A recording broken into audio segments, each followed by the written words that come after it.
वतन तेरी मुठियों में बंद तूफान है रे। मनुष्य तू बड़ा महान है, भूल मत मनुष्य तू बड़ा महान है। तू जो चाहे पर्वत पहाड़ों को फोड़ दे, तू जो चाहे नदियों के मुख को भी मोड़ दे, तू जो चाहे माटी से अमृत निचोड़ दे, तू जो चाहे धरती को अंबर से जोड़ दे। जो निशान कोयल बोले,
તથા મારા વાલા મિત્રો, આજે કન્યા કેળવણી મહોત્સવ અને શાળા પ્રવેશ ઉત્સવ 2025-26 ના આ શુભ પ્રસંગે મને વિજ્ઞાન અને ટેકનોલોજી વિશે કંઈક કહેવાનો મોકો મળ્યો છે, તેનો મને ખૂબ જ આનંદ છે.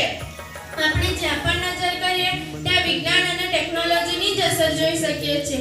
સવારે ઉઠીએ ત્યારથી લઈને રાતે સૂઈએ ત્યાં સુધી આપણે તેનો ઉપયોગ કરીએ છીએ. આપણો mobile phone, TV, computer, internet આ બધું વિજ્ઞાનની જ દેન છે. પહેલાના સમયમાં લોકો એકબીજા સાથે વાત કરવા માટે પત્રો લખતા હતા, જેમાં દિવસો લાગી જતા હતા. આજે આપણે એક સેકન્ડમાં વિડિયો કોલ કે વોટ્સએપ દ્વારા દુનિયાના કોઈ પણ ખૂણે વાત કરી શકીએ. આ વિજ્ઞાનની જ કમાલ છે. એમાં પણ ટ્રેક્ટર આદિ બિયારણ અને સિંચાઈની નવી પદ્ધતિઓ વિજ્ઞાનના કારણે શક્ય બની છે. આપણું શિક્ષણ પણ ઘણું બદલાયું છે. આજે આપણે સ્માર્ટ ક્લાસરૂમમાં ભણીએ છીએ, કમ્પ્યુટર પર પ્રોજેક્ટ બનાવીએ છીએ, ઇન્ટરનેટ પરથી ઘણી બધી માહિતી મેળવીએ છીએ. આનાથી આપણું જ્ઞાન વધે છે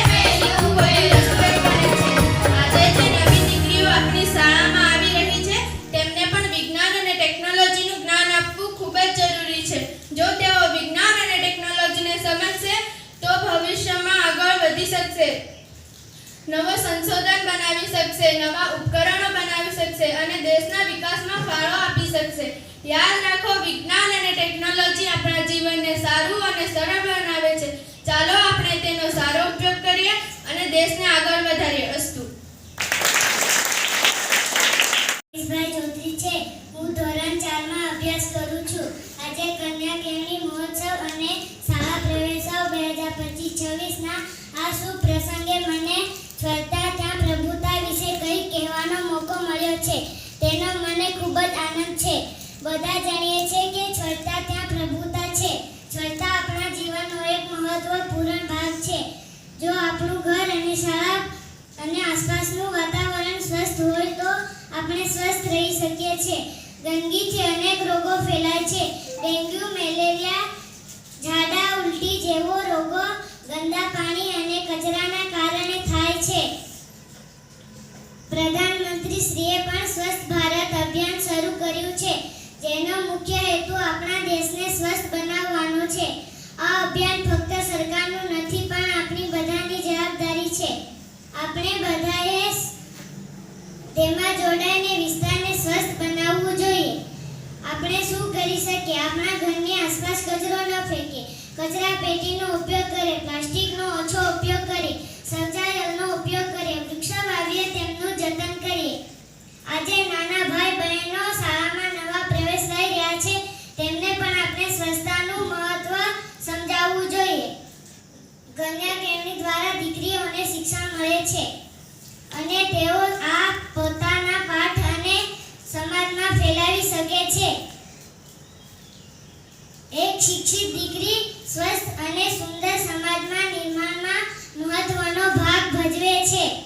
ચાલો આપણે સૌ ભેગા મળી સ્વચ્છતાનો સંકલ્પ લઈએ. યાદ રાખીએ, સ્વચ્છતા એ સેવા છે અને સ્વચ્છતા એ જ સાચી સુંદરતા છે. અસ્તુ. મહેમાન છે તે થાળામાં બાર મિત્રનો મારા વિષય છે વૃક્ષારોપણ વિશે. મારું નામ ટીયા મેજભાઈ પટેલ છે અને હું ધોરણ 5 માં અભ્યાસ કરું છું. આજે કન્યા કેળવણી મહોત્સવ અને શાળા પ્રવેશોત્સવ 2025-26 ના આ શુભ પ્રસંગે મને કંઈક કહેવાનો મોકો મળ્યો છે, તેનો મને ખૂબ જ આનંદ છે. આપણે જાણીએ છીએ કે વૃક્ષો આપણા જીવન માટે કેટલાક મહત્વના છે. વૃક્ષો આપણને ઓક્સિજન આપે છે, જે આપણને શ્વાસ લેવા માટે ખૂબ જ જરૂરી છે. વૃક્ષો વરસાદ લાવવામાં મદદ કરે છે, જમીનનું ધોવાણ અટકાવે છે, વાતાવરણને ઠંડુ રાખે છે. વૃક્ષો અને પક્ષીઓ અને અન્ય જીવોને રહેઠાણ પૂરું પાડે છે. ટૂંકમાં વૃક્ષો પૃથ્વી પર જીવન શક્ય નથી.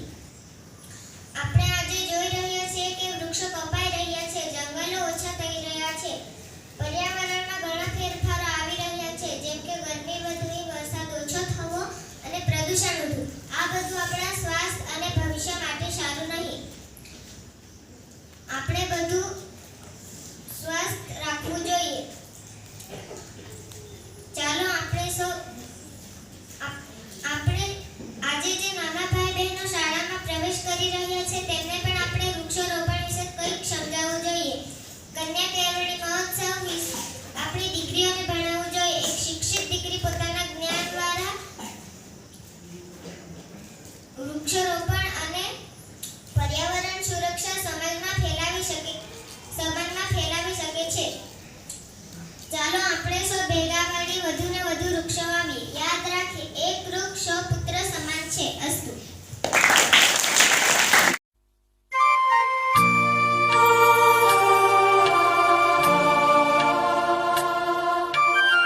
આજે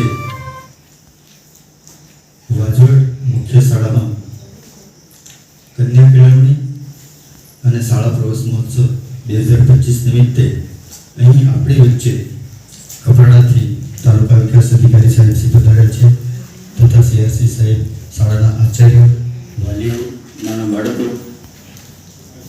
સૌને આવકારું છું. આ એક સરકારનો એક સારો અભિગમ છે કે જેથી કરીને નાના બાળકો પ્રાઇમરી સ્કૂલમાં જતા થાય. અત્યારે મોટાભાગે એવું કે ખાનગી સ્કૂલમાં જતા થઈ ગયા છે, પણ સરકારની એવી યોજના છે કે બીજા લાભો મળશે નહીં. અને તમે બધા જો આજે બેસેલા છો ને, આ બધા બાળકોને વિનંતી કરું છું કે તમારું આવતા વર્ષે સન્માન થશે, આજથી તૈયારી કરી દેજો અહીંયા કંઈક ને કંઈક તમને ઇનામ મળશે, બરાબર? તો અત્યારથી તમે પણ તૈયારી કરજો. અહીં મને બોલવાનો મોકો મળ્યો એ બદલ ખૂબ ખૂબ આભાર. જય જય ગરવી ગુજરાત, જય. નમસ્તે. આજના કન્યા કેળવણી અને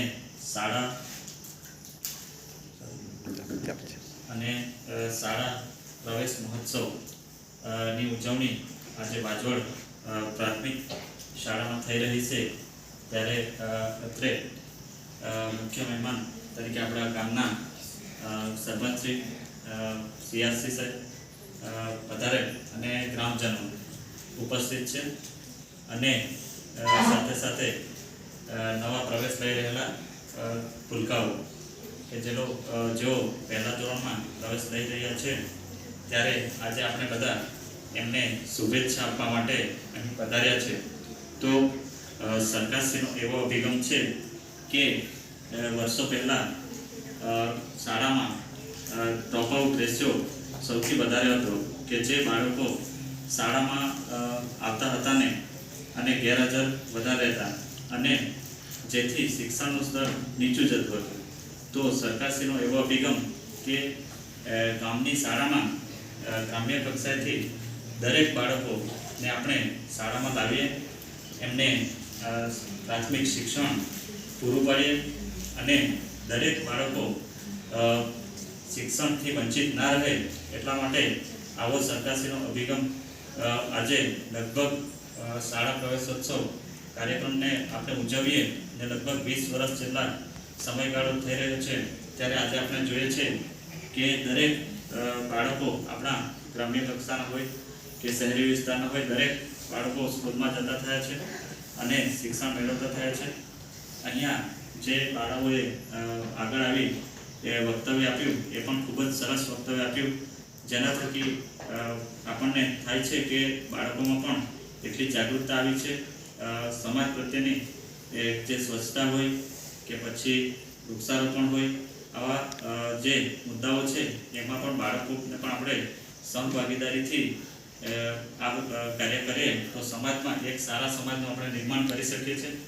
અને સાથે સાથે અભ્યાસની સાથે સાથે બાળકો અન્ય પ્રવૃત્તિમાં પણ જોડાય, જેમ કે સાથે સાથે વાંચન કે જે લાઇબ્રેરી વાંચન હોય, રમતગમત હોય અને સમાજમાં એક આગવું સ્થાન મેળવે એ રીતની એમની કેળવણી પણ થાય. એ રીતનું આપણે શિક્ષણ સાથે સાથે સ્કૂલની અંદર આ વસ્તુનું પણ આપણે એમને જ્ઞાન આપતા હોઈએ છીએ.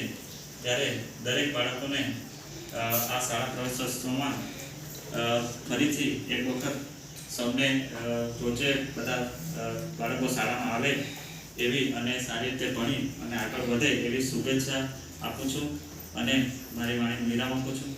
જય હિન્દ, જય ભારત.